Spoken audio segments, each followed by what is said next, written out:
comme vous le constatez, beaucoup de quartiers qui se situent à la périphérie de Thiès n'ont pas l'électricité ou ne l'ont pas dans des conditions convenables. C'est pourquoi nous avons un programme important, pas seulement dans Thiès, mais dans le département de près de 200 km, une vingtaine de kilomètres actuellement en cours de mise en œuvre dans Thiès-Ville, mais au même moment dans beaucoup de zones du département et dans beaucoup de zones du Sénégal, de pareils programmes sont en cours de mise en œuvre pour améliorer la qualité de service. Après le combat que Sénélec a remporté pour la fourniture, la mise à disposition en quantité suffisante de l'électricité, après la bataille du prix, maintenant c'est la bataille de la qualité de service dans les zones périurbaines comme dans les zones rurales. C'est comme pour cette raison qu'on est là aujourd'hui. Et vous avez dû voir qu'à Kermassamba Gueye, à Fayou, à Darussalam où on se situe, à Touba Peykoukou, on va aller tout à l'heure, et plus tard dans quelques semaines, dans d'autres zones où on ira à Thiès ou ailleurs, vous verrez que d'importants investissements sont en train de réaliser pour donner aux populations l'électricité. L'électricité, c'est la vie. L'électricité ou l'eau, c'est la vie, mais l'électricité, c'est aussi la sécurité. Parce que vous avez vu aussi qu'on fait en même temps des programmes d'extension de l'éclairage public. Justement, vous l'avez dit, au même moment, l'État a également accordé, disons, une baisse sur le tarif. Pour autant, les populations restent plus que jamais exigeantes, monsieur le ministre. Est-ce qu'il y a une phase d'urgence pour que quand même tous les Sénégalais puissent avoir de l'électricité à portée de main?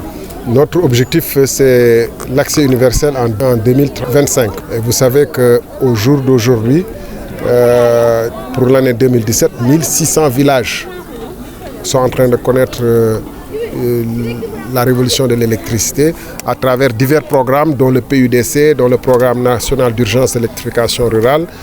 Donc plus de 1600 villages seront réalisés au cours de l'année 2017, sans compter des programmes, des villages qui ont été électrifiés depuis 2012. Donc ce seront de nombreuses familles sénégalaises qui vont avoir accès à l'électricité. Mais comme je l'ai dit tantôt, les zones périurbaines ont été pour longtemps oubliées parce que les villes connaissent des extensions très rapides avec la démographie et le service ne suivait pas. C'est pour ça que nous sommes là. La baisse des services, des prix, j'entends souvent certaines personnes, pas toujours bien intentionnées bien sûr, d'autres n'ont pas éclairé, nous leur apportons la lumière. Donc, dire que c'est à cause de la baisse des prix du carburant. Je dois rappeler que dans les années 80 jusqu'aux années 90, le pétrole était aux alentours de $30. Et pour autant, on n'avait pas de l'électricité, d'abord en quantité suffisante. En quantité suffisante d'abord. Et ensuite à un prix compétitif. En 2000 d'ailleurs, quand il y avait l'alternance, si vous vous souvenez bien, le litre de gasoil était à moins de 300 francs. Le litre d'essence à moins de 400 francs. Et pour autant, on n'avait pas l'électricité d'abord. Parce que comme on dit, donc à l'époque, on n'avait même pas une quantité suffisante. On a privatisé, reprivatisé, renationalisé, trouvé toutes les formules, fait des plans TACAL, etc. Donc la baisse est due au fait qu'on a fait des investissements conséquents avec des technologies et des groupes qui sont de très bon rendement, que les équipes de Sénélec ont amélioré leurs performances, qu'on est en train d'améliorer les réseaux de distribution, parce que rien qu'en perte, dû au mauvais état du réseau, perte technique ou en fraude, on perd à peu près 20% du chiffre d'affaires de Sénélec. Et Sénélec est en train de dérouler un programme important de rattrapage sur ce rapport-là. Vous avez entendu le directeur général ainsi que son équipe s'exprimer dessus. Quand on aura réalisé ces progrès significatifs, d'autres baisses pourraient être envisagées. Mais pour l'instant, cette baisse, certes, à une part, c'est la vérité, due au fait de la baisse du coût du carburant, mais une part substantielle est due aux efforts conséquents d'amélioration des performances techniques et aussi administratives et financières de Sénélec. Pour me résumer, je dois dire qu'au jour d'aujourd'hui, on a 200 mégawatts de réserve. C'est-à-dire qu'au moment où tous les Sénégalais qui ont accès à l'électricité sollicitent tous ensemble, au moment du pic, leur service à Sénélec, vers 19h, 20h, etc. En ce moment-là, on a 200 mégas qui sont en instance d'attente si jamais il y avait un problème dans un des groupes. Alors qu'il y a 4-5 ans, c'est des barges qu'on importait, qu'on louait pour pouvoir fournir de l'électricité à des coûts qui étaient très élevé parce que c'était une location pour 6 mois qu'on faisait venir des barges de Turquie et d'ailleurs d'Angleterre, d'Amérique, d'ailleurs dans le monde. Donc il faut quand même reconnaître d'abord qu'il y a eu des améliorations significatives dans la qualité de service de Senelec, production d'abord, distribution, réseau de distribution, transport et des investissements conséquents sont en train d'être faits. Si vous voyez bien, par exemple, Tamba, Kolda, Ziguinchor pour pouvoir améliorer la qualité de distribution. Il en est du réseau électrique comme de tous les autres réseaux, comme de notre système sanguin et autres. S'il n'est pas de bonne qualité, on en ressent les performances. Thierno Alassane Sall qui défend bien son département au nom de la transversalité gouvernementale. C'est un bilan satisfaisant du président Macky Sall. Pour autant, Y'en a marre en appelle pour une mobilisation pour dire non. Ce rassemblement du peuple prévu demain, qu'est-ce que cela vous dit? Bon, je crois d'abord pouvoir dire que nous sommes dans un pays démocratique.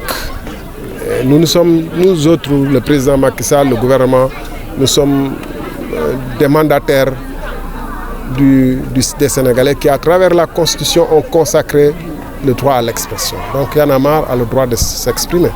Et nous-mêmes, nous avions, il y a naguère, marché côte à côte avec Y'en a marre. Donc, ils ont le droit de s'exprimer. Tous les Sénégalais ont le droit de s'exprimer dans les conditions prévues par la loi. C'est-à-dire qu'il n'y ait pas de trouble à l'ordre public, etc. Et je pense que aussi c'est des acteurs majeurs, respectables, qui ne vont pas perturber l'ordre public. C'est quand même un mouvement assez responsable. Ils ont le droit de s'exprimer. On peut être d'accord ou ne pas être d'accord sur l'appréciation globale qu'ils font du pays. Ils sont libres d'apprécier. Et je dis, moi je rêve de mon pays comme de certaines démocraties, on peut défiler ou marcher même devant la Maison Blanche ou sans qu'il y ait de problème. Quand on en arrive là, mais ça demande de la part de l'ensemble des acteurs, aussi bien des acteurs qui sont pour l'instant à la tête du pays, hier étaient dans l'opposition, que des acteurs qui sont dans l'opposition, une compréhension commune du fait que la liberté d'expression est sacrée, mais le respect de l'ensemble des autres droits des Sénégalais ou des citoyens est sacré. Comment expliquer alors justement cette offensive ou ces menaces, ces tentatives d'intimidation venant de l'État? Non, ça ne vient pas de l'État. De grands responsables de votre parti? Bon, mais chacun est libre, ils ont le droit. Je ne porterai pas la même appréciation que sur Y'en a marre, sur le droit de manifester, parce que j'ai manifesté quand on était dans l'opposition. Parce qu'on estimait que notre droit et nos libertés étaient attaquées et qu'on avait le droit de manifester. Et je ne peux pas le refuser aujourd'hui à quelqu'un parce qu'on est au pouvoir. Mais eux, c'est leur appréciation. Mais moi, en tant que démocrate fondamental, et je crois que le pan entier de l'État et du système étatique sont dans cette mouvance. Vous avez entendu le président rappeler d'ailleurs certains à l'ordre par rapport à ça. Nous sommes pour le droit des Sénégalais à s'exprimer dans les formes et les conditions convenues. Et je crois que petit à petit même, les Sénégalais comprennent que, d'ailleurs maintenant on a fait des progrès, on ne dit plus qu'on menace à l'ordre public, les gens disent qu'on va prendre la place avant. J'en appelle à la classe politique de manière générale pour que les progrès qu'on a réalisés, que nous, notre génération, puisse apporter un plus. Comment comptez-vous préparer les législatives au niveau du département de Thiès? Et surtout le cas commune de Thiès, dont vous avez le lourd fardeau de diriger et coordonner? Comme on l'a toujours préparé. Je taquinais tantôt, certes, nos amis, en disant quand on était à Fayou, combien de gens ont posé les pieds ici une seule fois avant. Ils étaient très peu nombreux. Dans cette zone de Fayou qui est à la périphérie de Thiès, comme dans beaucoup d'autres zones où on ira, Touba Pékou qui est ici, c'est peut-être la énième fois que moi je viens ici.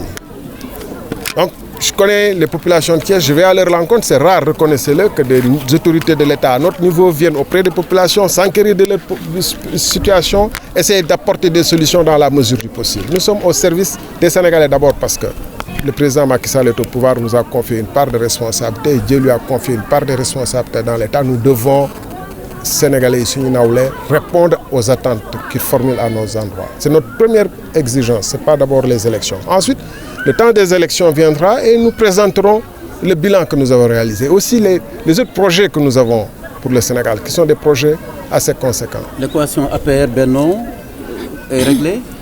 Vous constatez qu'à Thiès, quand même, je dois avouer que tout Benno est là, même si c'est une visite technique. J'ai demandé à nos amis qu'on soit ensemble, parce que si j'étais seul, ça aurait été interprété autrement. Je crois que vous devez vous-même reconnaître que des progrès significatifs ont été réalisés dans Thiès et dans le département de Thiès pour l'unification du Benno. Nous pensons que nous avons une occasion historique de réaliser quelque chose. Ce quelque chose-là, nous le faisons d'abord pour nous-mêmes. Pour nous-mêmes, parce que ça fait des années que nous labourons ce terrain ardu et difficile de Thiès. Et je pense que des responsables des autres zones qui ont gagné dans le pays n'ont pas mérité plus que nous. Vous pouvez témoigner vous-même des efforts conséquents que nous avons faits pour labourer cette terre thiessoise qui est assez aride. De soutien, monsieur le ministre, dernière question, incontournable à Thiès, qu'est-ce que vous leur dites?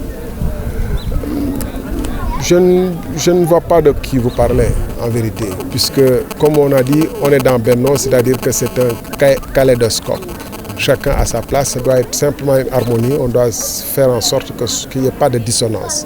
Et je crois que chacun a sa place dans ce Benno, qui, comme étymologiquement, dit que c'est une tension vers l'unité, c'est un mouvement vers l'unité. La bataille de Thiès aura-t-elle lieu? La bataille de Thiès, ce n'est pas une bataille, c'est des joutes qui vont arriver au jour J et les Thiessois vont décider, mais je crois pouvoir dire en vous regardant les yeux dans les yeux et de l'ensemble des Thiessois les yeux dans les yeux, il s'agit de bataille législative. Vous interrogez les Thiessois, 99% n'ont pas souvenance qui est leur député pour la ville ou le département. Ils n'ont pas souvenance que pendant cette législature, avoir vu leurs députés élus sur la liste du département de Thiès, je veux dire, parler des difficultés ou des réalisations à faire à Thiès, que ce soit pour le chemin de fer, que ce soit pour l'extension du réseau électrique, que ce soit pour l'extension, que ce soit pour l'école, que ce soit pour l'insécurité. Vous aurez vous-même constaté que quand les Thiessois ont tout confié à une équipe, cette équipe, vous parlez souvent de nos dissonances et de nos trucs, cette équipe aujourd'hui, l'équipe n'arrive pas à s'entendre pour mettre en place un budget pour la ville de Thiès. Vous faites partie de cette équipe, vous êtes conseiller municipal, monsieur le ministre? Non, il y a une majorité. Moi, je suis dans l'opposition municipale. Mais ceux qui ont promis aux Thiessois And Defar Thiès n'arrivent pas à mettre en place un budget. C'est-à-dire s'entendre pour s'accorder sur un budget qui résume ce qu'ils veulent faire dans Thiès pour une année. Et tout est prioritaire au point de vue de leurs tâches dans Thiès. Vous visitez les écoles, vous visitez les jardins publics de Thiès, vous visitez les rues de Thiès, vous voyez l'éclairage public de Thiès. Quand on n'arrive pas à s'entendre sur ça, alors même qu'on était très copains quand il fallait construire les listes, quand pendant une législature, on ne peut pas, si on teste les Thiessois, dire qui est le député de Thiès et quand est-ce qu'on l'a vu prendre la parole. Il y en a deux, hein? Une dame et un homme. Une dans la commune, dans la ville, et l'autre dans le département. Bon, ils ont été élus sous la bannière de Benno, monsieur le ministre. Mais ils sont des députés de Thiès. Je n'ai pas dit des députés de tel parti, j'ai dit des députés de Thiès. Vous ne les avez pas entendus une seule fois s'exprimer sur une question essentielle. Alors, je pense que dans ces conditions, les Thiessois doivent en tirer les responsabilités. Quand je parle de Thiès, du département. Maintenant, pour Thiès, nous sommes très fiers. Si nous allons ensemble visiter le département de Thiès, comme je le ferai la semaine prochaine à Koumpentoum, comme je l'ai fait il y a quelques semaines dans le Podor-Royer, vous verrez que des dizaines de villages par commune sont en train d'être électrifiés dans le département de Thiès. Nous pouvons marcher assez fièrement dans le département de Thiès. Et je pense que les Thiessois pourront avoir confiance dans ces conditions. Merci.